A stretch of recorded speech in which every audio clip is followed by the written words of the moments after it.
슈비두바빠빠빠 슈비두바빠빠빠 라라라라라 라라리라.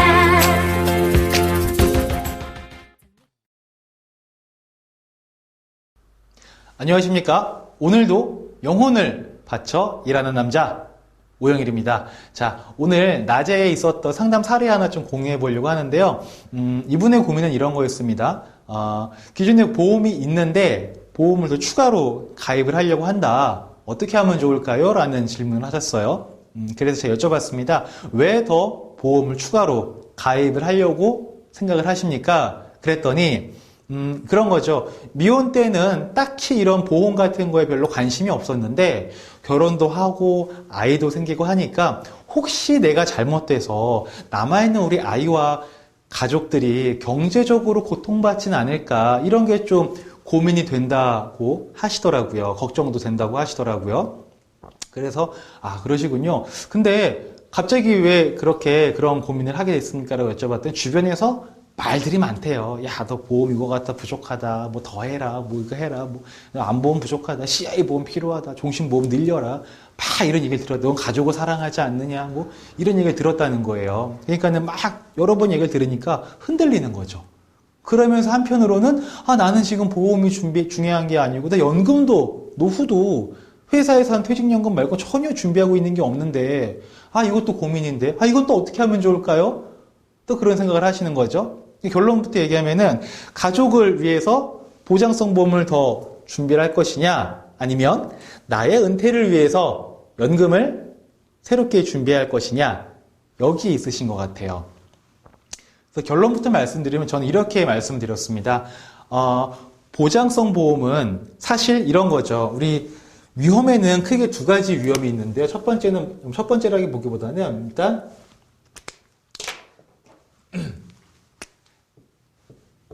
있을 수도 있고요. 없을 수도 있는 가변적인 위험이 있지 않겠습니까? 그리고 인생을 살다 보면 꼭 필요한, 꼭 오게 되어 있는 확정적인 위험이 있습니다. 네, 두 가지의 위험이 존재하게 되죠. 자, 대표적으로 우리 건강보험 있죠? 이런 것들. 보장성 보험 있죠? 이런 거. 네. 뭐 질병, 상해 뭐 이런 것들 있지 않습니까? 보장성 보험으로 이런 걸 해결을 하는 거죠. 근데 우리가 보장성 보험이 있을 수도 있고 없을 수도 있는 그런 일이라는 겁니다. 또 하나 보험은 보험 가입한다고 해서 나한테 위험이 안 오는 건 아니죠. 내가 안 걸릴 거를 안 걸리게 해주거나 내가 다칠 걸 안 다치게 해주거나 이런 마법 같은 부적은 아니지 않습니까? 다만 내가 무슨 일이 생겼을 때 나한테 경제적으로 도움을 좀 주라라고 보험사랑 계약을 하는 거죠. 거기에 대한 대가로 나는 얼마씩 돈을 낼게, 지불을 할게. 이게 바로 보험이지 않습니까? 그런데 그런 건 사실 가변적이라는 거죠. 있을 수도 있고요. 없을 수도 있어요. 근데 확정적으로 돈이 준비가 안 돼 있으면, 재원이 마련이 안 돼 있으면 위험한 것들이 있습니다. 대표적으로 그런 것들이 있죠. 노후입니다. 또는 교육자금입니다. 엄청나게 중요한 거죠. 자, 가족을 위해서 내가 보장성 보험을 준비를 더 하려고 합니다. 좋은 마음이시죠. 너무나 가족을 사랑하는 사람만 이런 생각을 하시고 이런 얘기를 하실 수가 있습니다. 자, 그런데요. 이게 준비가 안 돼 있으면요. 더 힘들어요. 제가 실제로 20대 분들, 30대 분들 만나서 상담을 하다 보면 부모가 노후가 준비가 안 돼 있기 때문에 부모들에게 이렇게 매달 생활비를 드리는 분들이 적지가 않습니다. 네. 그런데 자식들은 그나마 마음이 괜찮아요. 왜? 나한테 베풀어진 은혜를 생각하면 이 정도쯤이야 라는 마음으로 부모님께 기꺼이 생활비와 용돈을 드리고 있습니다. 그런데 부모의 마음이 찢어지는 거죠. 부모의 마음이 찢어집니다. 왜 그런지 아시죠? 얘가 이렇게 힘들게 번 돈으로 자기의 미래를 만들어 나가고 꾸려 나가고 집도 사야 되고 결혼도 해야 되고 애도 낳아야 되고 지 노후도 준비되는데 내가 준비가 안 돼 있다 보니까 내 자식이 지 앞길을 잘 만들어 나가지 못하니까 부모님의 마음이 미어진다라는 거죠. 만약에 우리가 가변적인 위험을 준비를 합니다. 근데 건강하게 잘 늙었어요. 네, 건강하게 잘 늙었어요. 이거 하느라고 이거 준비를 못했어요. 노후 준비가 전혀 안 돼 있어요. 어떻게 하실래요? 우리 가끔 보지 않습니까? 원하던 원하지 않던 자기 몸보다 3배, 5배 큰 리어카를 허리춤에 끼고 비가 오나 눈이 오나 바람이 부나 종이를 줍고 깡통을 줍고 페트병을 줍고 다니시는 어르신들 보게 되죠. 위험하게 찻길에서 왔다 갔다 하시고 생명 내놓고 하시는 거지 않습니까? 자, 뭐가 됐든 이게 준비가 안 돼 있으면은 자식된 입장에서 부모가 그렇게 생활하는 거 볼 수가 있겠습니까? 못 보죠. 생활비 드릴 수밖에 없습니다. 그러면 또 그 자식은 자기 미래를 준비하는 데 있어서 부족함이 생길 수밖에 없고 그 부족함을 느끼는 순간 또 그 부모의 마음은 너무나 찢어질 겁니다. 네. 저는 어차피 우리의 돈이라는 거는요, 아마 아시겠지만 이만큼은 예를 들어서 월급이다. 그러면 손도 못 대고 빠져나가는 것들이 있어요. 그 세금, 4대 보험 이런 거 있지 않습니까? 손도 못 대고 그냥 빠져버립니다. 예, 그리고 내 통장에 들어오긴 하지만 바로 없어지는 것들이 있죠. 공과금, 렌탈료, 보장성 보험, 이런 것들 있죠. 다 빼고 이만큼을 가지고 우리는 생활을 하게 됩니다. 자, 그런데 내가 이게 좀 더 부족한 것 같아요. 주변에서 그런 얘기를 많이 들었더니 더 신경이 쓰입니다. 라고 생각을 해서 보험을 더 가입하면은 이게 더 커지겠지, 이렇게. 더 커지게 됩니다. 그러면 쓸 수 있는 돈은 더 줄어들게 될 거고요. 그게 줄어든 만큼 얘를 준비하는 건 또 그만큼 어려워진다는 거죠. 무슨 말이냐면 선택과 포기를 잘 할 필요성이 있어요. 선택과 포기를 잘 할 필요성이 있습니다. 무작정 이것만 준비할 게 아니고요. 그렇다고 무작정 이것만 준비할 것도 아니고요. 재무적인 구조를 보고 나의 상황을 보고 적절하게 밸런스를 맞춰 나가는 게 굉장히 중요합니다. 가정마다 개인마다 상황은 다르고 놓여진 환경이 다 다릅니다. 그래서 그 상황에 맞춰서 가변적인 위험, 확정적인 위험들을 적절히 만들어 나가는 게 굉장히 중요하지 않나라고 생각을 하는데요. 저는 기본적으로 그래요.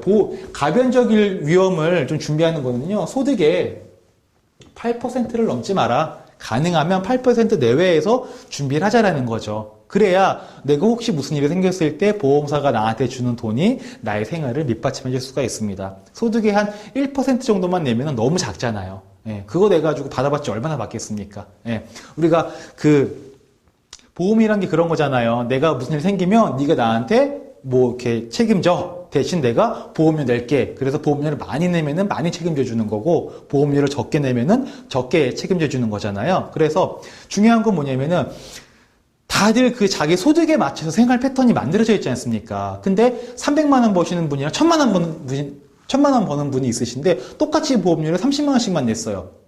그러면 300만 원 버시는 분은 30만 원 정도만 보험료를 내도 뭔가 문제가 생겼을 때 보험사에서 받는 금액으로 평상시 생활을 유지할 수가 있다는 거죠. 그런데 1000만 원 버시는 분은 30만 원 낸 보험료로 받은 금액이 자기 생활 유지가 안 될 수밖에 없다는 거죠. 네, 그래서 자기 소득의 한 8% 정도 내에서 정리를 하는 게 맞는 것 같고요. 그 이상은 사람의 이제 개인마다 다르기 때문에 상황을 좀 보되 그 이외에는 이런 것들, 노후나 교육적인 같은 것들의 준비가 더 필요하지 않나라고 저는 생각을 합니다. 예. 얼마 전에 저희 어머님이 이런 얘기를 비슷한 걸 저랑 같이 얘기를 나눴었는데 암보험을 가입을 하시겠다는 거예요. 예. 다 저를 위해서 그런 거죠. 당신을 위해서가 아니죠. 저를 위해서, 자식된 저를 위해서 그런 겁니다. 당신께서 몸져 누우시면 내가 경제적으로, 자식인 제가 경제적으로 힘들어할까봐 암보험을 가입하시겠다라고 하는 거죠.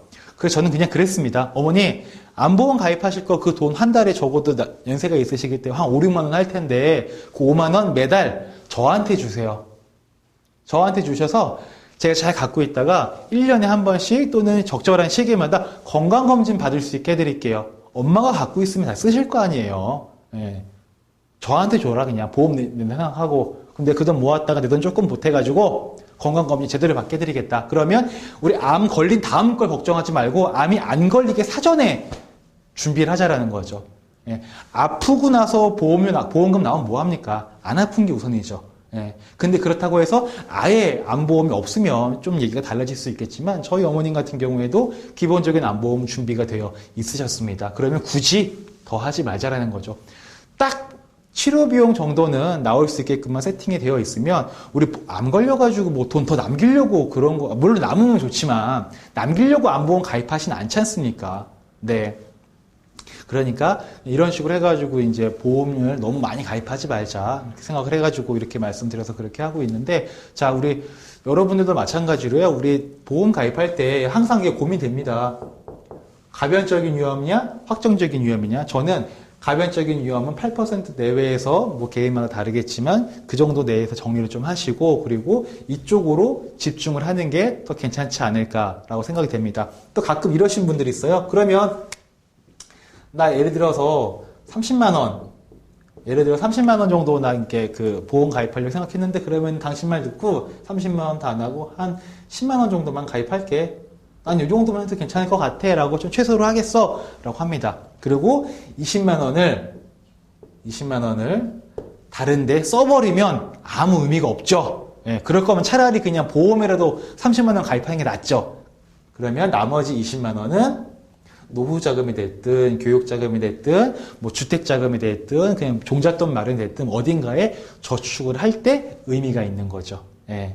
자, 이렇게 해서 너무 보험에 많은 걸 의지하거나 목매지 말자라는 취지로 말씀드렸고요. 지금 본인께서도 갖고 계신 보험료가 한 달에 얼마씩 나가는지 한번 체크 한번 해보시고 대부분 그렇잖아요. 보험료 내다가 저축을 못하고요. 나중에 보험을 해지를 합니다. 예. 그 순간 엄청난 손해지 않습니까? 그래서 가입하시기 전에도 이런 거 좀 잘 고민하시고 만약에 가입을 미리 해놨는데 보험료 너무 부담이 된다. 그러면 조금 손해 보시더라도 정리하는 게 옳을 때가 있습니다. 예. 슈비두바바바